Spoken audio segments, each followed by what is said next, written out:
UP के मुरादाबाद में Panchsheel colony में कार में लगी भीषण आग। देखते ही देखते आग का गोला बनी कार। पटाखों की चिंगारी से कार में आग लगने की आशंका। हरियाणा के अंबाला में दिवाली की शाम एक गोदाम में अचानक लगी भयंकर आग। देखते ही देखते आग की लपटों ने पूरे गोदाम को अपनी चपेट में ले लिया। गोदाम के बाहर तक फैली आग। यूपी के एटा में पटाखे की चिंगारी से मिठाई की दुकान में भड़की आग। दुकान के अंदर रखे इलेक्ट्रॉनिक सामान में भी लगी आग। फायर ब्रिगेड के कर्मचारियों ने दुकान का शटर काटकर आग पर पाया काबू। बिहार के सहरसा में शॉर्ट सर्किट से दुकान में लगी आग। 3 दुकानों तक फैली लपटें। दुकान में रखा सारा सामान जलकर खाक हुआ। दमकल की गाड़ियों ने बुझाई आग। हैदराबाद के पीएनटी कॉलोनी में कार में लगी आग। लोगों के मुताबिक कार के नीचे पटाखे के फटने से कार में लगी आग। दमकल विभाग की गाड़ी ने आग पर पाया काबू। सीसीटीवी फुटेज खंगालकर असल वजह का पता लगाने में जुटी पुलिस। दिल्ली के नरेला में जूता फैक्ट्री में लगी आग। आग ने देखते ही देखते बहुमंजिला फैक्ट्री को अपनी चपेट में ले लिया। लाखों का सामान जलकर खाक। 16 दमकल गाड़ियों ने पाया आग पर काबू। दीपावली के बाद दिल्ली एनसीआर में सांसों पर बड़ा खतरा। दिल्ली के अलग अलग इलाकों में गंभीर श्रेणी में पहुंचा हवा का स्तर। सुबह 5 बजे बवाना में 418, वजीरपुर में 408 तो जहांगीरपुरी में 401 एक्यूआई दर्ज। दिल्ली में रेड जोन में पहुंचा प्रदूषण का स्तर। गंभीर श्रेणी में हवा की गुणवत्ता। आंखों में जलन और गले में खराश जैसी दिक्कतों का सामना करना पड़ रहा है। दिवाली के जश्न के बीच जहरीली हुई दिल्ली एनसीआर की हवा। लोगों का सांस लेना हुआ दूभर। हवा का स्तर बहुत खराब से लेकर गंभीर श्रेणी तक पहुंचा। कई इलाकों में छाई धुंध की चादर। पहले से ही दिल्ली में लागू है ग्रैब 2।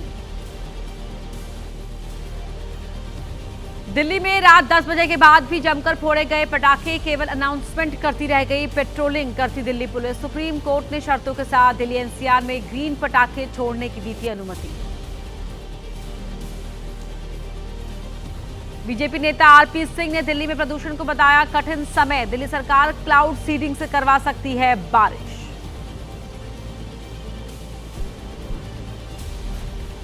कांग्रेस नेता संदीप दीक्षित ने रेखा गुप्ता की सरकार को घेरा। कहा आम आदमी पार्टी की सरकार के नक्शे कदम पर चल रही है वर्तमान सरकार। कांग्रेस नेता तारिक अनवर ने केंद्र और दिल्ली सरकार पर साधा निशाना। कहा प्रदूषण नियंत्रण में इनकी कोई दिलचस्पी नहीं। लोगों में जागरूकता पैदा करने की जगह बढ़ा रहे हैं प्रदूषण।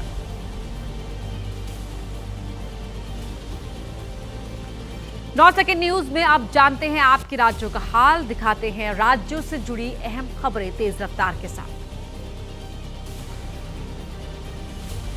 यूपी के बस्ती में बेकाबू कार रेलिंग से टकराकर पलटी। कार में सवार 4 लोगों में 2 लोग घायल। अस्पताल में सभी का इलाज जारी। मथुरा दर्शन कर घर लौट रहे थे सभी लोग। हरदोई में मोबाइल की दुकान में लगी आग। दमकल विभाग की गाड़ियां मौके पर पहुंची। कड़ी मशक्कत के बाद पाया आग पर काबू। शॉर्ट सर्किट या फिर दिए से आग लगने की आशंका। किसी के हताहत होने की सूचना नहीं।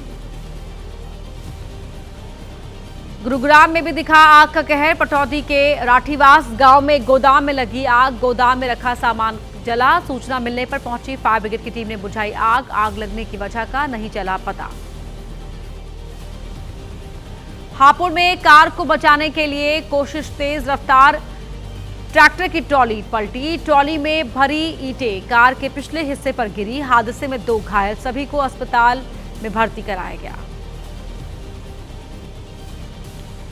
एमपी के इंदौर में सुपर कॉरिडोर पर हुआ दर्दनाक हादसा। ट्रक की चपेट में आने से महिला और बच्ची की मौत। गुस्साए लोगों ने कॉरिडोर पर किया चक्का जाम। ट्रक ड्राइवर को भी बुरी तरह पीटा। बहराइच गेंदघर मैदान में पटाखों की दुकान में लगी आग। देखते ही देखते 3 दुकानें आग की जद में आई। मौके पर मौजूद फायर विभाग की टीम ने पाया आग पर काबू। मध्य प्रदेश के खरगोन में एक शख्स ने की आत्मदाह की कोशिश। एसपी ऑफिस के बाहर खुद पर डीजल डालकर की आग लगाने की कोशिश। पुलिसकर्मियों ने वक्त रहते पकड़कर रोका। पेड़ कटाई रोकने पर हुई मारपीट से था नाराज। मेरठ के नशा मुक्ति केंद्र में युवक की दम घुटने से मौत, 2 संचालकों पर केस दर्ज। केंद्र संचालक सुनील और अरविंद पर युवक के हाथ पैर बांधकर मुंह में कपड़ा ठूंसने का आरोप। पूरी घटना सीसीटीवी कैमरे में रिकॉर्ड हुई। उत्तराखंड के रामनगर में अचानक सड़क पर आया हाथी, वाहन चालकों में मचा हड़कंप। हाथी ने सड़क से गुजर रही गाड़ियों का किया पीछा। कार सवार एक परिवार को कार से उतरकर भागना पड़ गया। और सेकेंड न्यूज में अब बात करते हैं बिहार में चुनावी हलचल की। क्या महागठबंधन में पड़ चुकी है महादरार? आरजेडी ने कितने प्रत्याशियों की फाइनल लिस्ट जारी की? किस पार्टी का प्रत्याशी नामांकन के बाद हुआ गिरफ्तार? बिहार चुनाव से जुड़ी तमाम खबरों का अपडेट जानिए मेरे साथ 9 सेकेंड न्यूज में। आरजेडी ने अपने 143 उम्मीदवारों की लिस्ट जारी की। राघोपुर से तेजस्वी यादव, महुआ से मुकेश रोशन तेज प्रताप के खिलाफ लड़ेंगे चुनाव। एमवाई समीकरण को ध्यान में रखकर प्रत्याशियों का चयन। 18 अल्पसंख्यकों, 24 महिलाओं को टिकट। आरजेडी की ओर से जारी लिस्ट में 31 विधायकों का टिकट कटा। पप्पू यादव ने आरजेडी पर साधा निशाना, बोले हम बिहार बचाने में लगे हैं और आरजेडी पार्टी बचाने में। उपेंद्र कुशवाहा ने आरजेडी को एनडीए से डरा हुआ बताया। महागठबंधन में 15 सीटों पर फ्रेंडली फाइट। चिराग पासवान ने कसा तंज, कहा गठबंधन में फ्रेंडली फाइट नहीं होती। आरजेडी का पलटवार, बोले जो लोग नीतीश कुमार को सीएम चेहरा मानने को तैयार नहीं, वो महागठबंधन का नैरेटिव कर रहे हैं सेट। कांग्रेस प्रवक्ता राजेश राठौड़ का चिराग पासवान को जवाब, कहा चिराग ने कहा है राजनीति में फ्रेंडली फाइट नहीं होती। खुद उनके पिता रामविलास पासवान ने आरजेडी कांग्रेस के साथ रहकर फ्रेंडली इलेक्शन लड़ा था। बिहार चुनाव नहीं लड़ेगी झारखंड मुक्ति मोर्चा। नामांकन के आखिरी दिन नहीं उतारे प्रत्याशी। सीट बंटवारे को लेकर गतिरोध के बीच आरजेडी कांग्रेस पर राजनीतिक साजिश का आरोप। पार्टी ने कहा गठबंधन की होगी समीक्षा। जेएमएम के बिहार में चुनाव नहीं लड़ने पर झारखंड सरकार में मंत्री सुदिव्य कुमार ने कहा 7 से 20 अक्टूबर के बीच आरजेडी ने नहीं दिया स्पष्ट जवाब। आरजेडी राजनीतिक चालाकी में लिप्त रही। आरजेडी नेता तेजस्वी यादव ने दिवाली पर दिया बदलाव का संदेश, कहा आने वाली हर दिवाली बिहार के लिए सौभाग्यशाली और खुशहाली भरी होगी। बिहार के 14 करोड़ लोगों को बताया परिवर्तन का दीपक। मुकेश सहनी की वीआईपी को लगा झटका। तारापुर विधानसभा सीट से वीआईपी उम्मीदवार सकलदेव बिंद ने डिप्टी सीएम सम्राट चौधरी को दिया समर्थन। सकलदेव बिंद बीजेपी में हुए शामिल। तारापुर सीट से प्रत्याशी हैं डिप्टी सीएम सम्राट चौधरी। गृहमंत्री अमित शाह के बिहार दौरे का दिखा असर। बीजेपी के बागियों को बातचीत के जरिए समझाया। करीब 6 सीटों पर बागियों ने अपना नामांकन वापस लिया। टिकट नहीं मिलने के बाद जनसुराज पार्टी या निर्दलीय उम्मीदवार के तौर पर उतरे थे कई नेता। पटना साहिब सीट से निर्दलीय प्रत्याशी शिशिर कुमार ने अपना नाम वापस लिया। शिशिर कुमार के समर्थक हुए मायूस। अमित शाह ने शिशिर कुमार से की थी मुलाकात। पवन सिंह की पत्नी ज्योति सिंह ने काराकाट सीट से निर्दलीय प्रत्याशी के तौर पर भरा नामांकन। नामांकन में पति पवन सिंह का नाम नहीं, ज्योति सिंह का सीधा मुकाबला भाकपा माले के अरुण सिंह और जेडीयू के पूर्व सांसद महाबली सिंह से होगा। सासाराम विधानसभा क्षेत्र से आरजेडी प्रत्याशी सत्येंद्र शाह नामांकन के बाद गिरफ्तार हुए। 21 साल पुराने डकैती केस में झारखंड पुलिस की कार्रवाई। सत्येंद्र शाह की गिरफ्तारी से आरजेडी के कार्यकर्ताओं में आक्रोश। मुजफ्फरपुर में आज सीएम नीतीश कुमार की 2 बड़ी सभाएं। पहली सभा मीनापुर और दूसरी सभा कांटी विधानसभा क्षेत्र में होगी। भारी संख्या में जेडीयू कार्यकर्ताओं और लोगों के जुटने की उम्मीद। 24 अक्टूबर से बिहार के सियासी मैदान में पीएम मोदी संभालेंगे मोर्चा। समस्तीपुर से करेंगे चुनावी अभियान की शुरुआत। बेगूसराय में भी करेंगे रैली। 30 अक्टूबर को भी बिहार दौरे पर आएंगे पीएम मोदी। सुपौल कांग्रेस में 24 घंटे से जारी कलह का हुआ समाधान। अंतिम समय में मिन्नत रहमानी ने किया नामांकन। कांग्रेस के सवर्ण वोटर्स में देखी जा रही नाराजगी। कांग्रेस ने सुपौल से 2 प्रत्याशियों को दिया था सिंबल। आरजेडी उम्मीदवार खेसारी लाल यादव ने चुनावी लड़ाई का किया आगाज। छपरा में जयप्रकाश नारायण की प्रतिमा पर किया माल्यार्पण। कहा हम सबका सौभाग्य है कि जयप्रकाश नारायण जैसे लोग बिहार में पैदा हुए, उन्हें आदर्श बनाने की करते हैं कोशिश। सीतामढ़ी के परिहार क्षेत्र से निर्दलीय उम्मीदवार और आरजेडी नेता ऋतु जायसवाल के छलके आंसू। परिहार क्षेत्र से आरजेडी का टिकट नहीं मिलने पर आजाद उम्मीदवार लड़ने का किया है फैसला। मधुबनी की बाबू बरही विधानसभा क्षेत्र से वीआईपी के प्रत्याशी बिंदु गुलाब यादव ने किया नामांकन। फ्रेंडली फाइट पर बोले जल्द ही लिया जाएगा फैसला। बोले तेजस्वी मुख्यमंत्री और मुकेश सहनी बनेंगे उप मुख्यमंत्री। कांग्रेस के पूर्व मंत्री आफाक आलम ने निर्दलीय प्रत्याशी के तौर पर भरा नामांकन। कांग्रेस और पप्पू यादव पर लगाए गंभीर आरोप। कहा, कांग्रेस ने रुपए लेकर इरफान आलम को दिया टिकट, मैंने पप्पू यादव की मां को दिए थे 10 लाख रुपए। चैनपुर सीट पर आरजेडी और वीआईपी के प्रत्याशी आमने सामने। वीआईपी के प्रदेश अध्यक्ष बाल गोविंद बिंद ने किया नामांकन। आरजेडी के सिंबल पर भरत बिंद दाखिल कर चुके हैं अपना नामांकन। एक ही सीट पर महागठबंधन के 2 प्रत्याशियों के बीच होगी सीधी टक्कर। मोतिहारी में जेल से सीधा नामांकन करने पहुंचा किसान स्वराज दल का प्रत्याशी देवेंद्र तिवारी। हाथों में हथकड़ी के साथ भरा पर्चा। सुरक्षा के दिखे पुख्ता इंतजाम। पीएम मोदी की सभा में दिखाए थे काले झंडे। पूर्णिया के कस्बा विधानसभा क्षेत्र से आम आदमी पार्टी के उम्मीदवार भानु भास्कर नंगे पैर नामांकन करने पहुंचे। बोले 2.5 साल से नहीं पहने हैं जूते चप्पल, जब तक बिहार विकसित राज्य नहीं बन जाता तब तक चप्पल नहीं पहनूंगा, लिया है संकल्प। आरएलएम के अध्यक्ष उपेंद्र कुशवाहा ने की एनडीए की विधानसभा रणनीति की तारीफ। नाराजगी पर बोले अंत भला तो सब भला। महागठबंधन को बताया स्वार्थ पर मिले हुए लोगों का गठजोड़, बदतर होगी महागठबंधन की स्थिति, ये दावा किया। बिहार बीजेपी के अध्यक्ष दिलीप जायसवाल ने महागठबंधन पर कसा तंज। पूछा, जो महागठबंधन सीटों का बंटवारा नहीं कर पाया वो सरकार कैसे चला सकता है। नित्यानंद राय ने लगाया आरोप। कहा, महागठबंधन में स्वार्थ के लिए टकराव। महागठबंधन में सीट शेयरिंग को लेकर पूर्णिया से सांसद पप्पू यादव ने साधा निशाना। कहा, 12 जगहों पर दोहरे उम्मीदवारों को उतार दिया गया। कांग्रेस को फैसला लेना होगा। जिस तरह टिकट बांटे गए वो पूरी तरह गलत। बक्सर से आरजेडी सांसद सुधाकर सिंह ने कहा, महागठबंधन पूरी तरह एकजुट, कोई बागी चुनाव नहीं लड़ेगा। बिहार में 2/3 सीटों पर महागठबंधन की जीत तय है। जन सुराज के नेता प्रशांत किशोर ने आरा में बाढ़ से प्रभावित लोगों का जाना हाल। जवानिया गांव के करीब 700 लोग बांध पर बना रहे हैं ठिकाना। कहा, लोगों का ध्यान रखने वाली सरकार को बदलने की आवश्यकता। छठ को लेकर ट्रेनों की क्या है स्थिति। यमुना में केमिकल क्यों डलवा रही है सरकार। किस अभिनेता के निधन से फैंस के चेहरे पर है मायूसी। पूरी अपडेट जानिए मेरे साथ। मुंबई के लोकमान्य तिलक टर्मिनल पर आज भी बिहार जाने वाले लोगों की भीड़। पवन एक्सप्रेस ट्रेन में दरवाजे पर खड़े होकर यात्रा करने की मजबूरी। गुस्साए लोगों ने कहा, इस बार वोट से अपनी तकलीफों का सरकार को कराएंगे एहसास। दिल्ली के आनंद स्टेशन पर भी बिहार जाने वाले लोगों की दिखी बड़ी तादाद। अपने घरों की तरफ जा रहे हैं लोग। रेलवे प्रशासन का दावा, यात्रियों की सुरक्षा को देखते हुए किए गए हैं कई बदलाव। साफ सफाई का भी रखा जा रहा है विशेष ध्यान।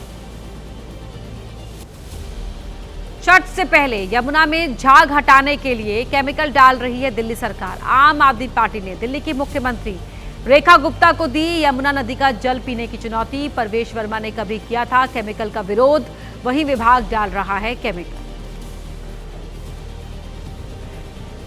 राजस्थान में 5.25 लाख राज्य कर्मचारियों की ओल्ड स्कीम पेंशन पर फिर मंडराया खतरा। सरकार ने की ओल्ड पेंशन स्कीम को खत्म कर न्यू पेंशन स्कीम लागू करने की शुरुआत। पहले फेज में कर्मचारियों की सीमित संख्या वाली जगहों पर स्कीम का प्रयोग। न्यू पेंशन स्कीम के प्रयोग को लेकर कर्मचारियों और उनके संगठनों में नाराजगी। न्यू पेंशन स्कीम को पूरे राज्य में लागू होने की आशंका से आहत। कर्मचारी बोले, किसी भी कीमत पर इसे नहीं करेंगे बर्दाश्त, लोकतांत्रिक तरीके से लड़ेंगे लड़ाई। मुंबई के ट्रस्ट कंसल्टेंसी पर नौकरी का झांसा देकर लोगों को ठगने का आरोप। कंसल्टेंसी के मालिक हैदराबाद के मोहम्मद अहमद को रूस में नौकरी दिलाने का किया था वादा। मोहम्मद अहमद समेत 30 अन्य लोगों को भी युद्ध में जबरदस्ती किया गया शामिल। 6 अन्य भारतीय भी शामिल। मोहम्मद अहमद ने वीडियो किया जारी। सेना के वाहन से कूदने की वजह से मोहम्मद अहमद के पैर में आई गंभीर चोट। अब तक अहमद की टीम के 17 लोग मारे जा चुके हैं। मोहम्मद अहमद के परिवार ने AIMIM अध्यक्ष असदुद्दीन ओवैसी से मांगी मदद। भारत दूतावास और रूसी राजदूत को पत्र लिखकर अहमद की सुरक्षित वापसी की मांग की। जम्मू कश्मीर कुपवाड़ा में लोगों को भारतीय सेना ने दिया दिवाली का तोहफा। 107 घरों को सौर ऊर्जा से किया रोशन। सीमा पर लगी बाड़ों के साथ साथ जीरो लाइन पर स्थित गांव को भी किया रोशन। ओला के CEO भावेश अग्रवाल समेत कंपनी के वरिष्ठ अधिकारियों के खिलाफ केस दर्ज। इंजीनियर को खुदकुशी के लिए उकसाने का आरोप। फर्म ने कोर्ट में FIR को किया है चैलेंज। अभिनेता असरानी का 84 साल की उम्र में हुआ निधन। सोमवार को दोपहर 3 बजे ली अंतिम सांस। पत्नी ने कहा, असरानी नहीं चाहते थे कि मौत पर बने सुर्खियां, इसीलिए बिना किसी को बताए हुआ अंतिम संस्कार। कर्नाटक के पुतूर में आयोजित कार्यक्रम के दौरान करीब 12 लोग हुए बेहोश। मुख्यमंत्री सिद्धरामैया के कार्यक्रम के दौरान की घटना। सभी लोगों को तुरंत ही अस्पताल में कराया गया भर्ती। RSS के ऊपर बैन की बात पर भड़के महाराष्ट्र सरकार में मंत्री नितेश राणे। कहा, RSS पर प्रतिबंध लगाने के लिए 100 सिद्धरामैया को जन्म लेना होगा। 9 सेकंड न्यूज में अब अपराध से जुड़ी खबरों का पूरा अपडेट जानिए मेरे साथ। लखनऊ में ट्रॉमा सेंटर के सामने चलती कार पर फोड़े गए पटाखे। चलती कार की छत पर पटाखे फोड़ने का बनाया वीडियो। कार के दोनों ही तरफ की खिड़की से लटके दिखे 2 युवक। वाराणसी के सुंदरपुर इलाके में आग से नुकसान। पटाखे की वजह से कबाड़ के गोदाम में आग लगने की आशंका। दमकल विभाग के कर्मचारियों ने कड़ी मशक्कत के बाद बुझाई आग। MP के नीमच में पटाखे की चिंगारी से लगी आग। लाखों का सामान जलकर हुआ खाक। फायर ब्रिगेड ने पाया आग पर काबू। हैदराबाद में दीपावली के दौरान पटाखों से आंख पर चोट लगने के 19 मामले आए सामने। डॉक्टर्स ने कहा, 2 मरीजों की आंख का करना पड़ सकता है ऑपरेशन। ज्यादातर मामलों में कार्निया और रेटिना को पहुंचा नुकसान। हैदराबाद में देर रात एक गोदाम में लगी भीषण आग। काबू पाने के लिए पहुंची फायर ब्रिगेड की 5 गाड़ियां। गोदाम में रखा था प्लास्टिक का सामान और अन्य ज्वलनशील पदार्थ।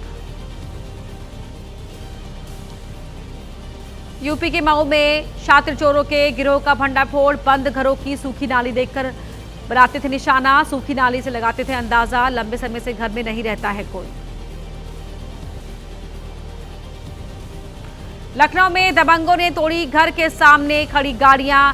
पारा इलाके के सेंट मैरी स्कूल के पीछे हुई वारदात। डंडे और ईंट पत्थर से कई गाड़ियों के तोड़े शीशे।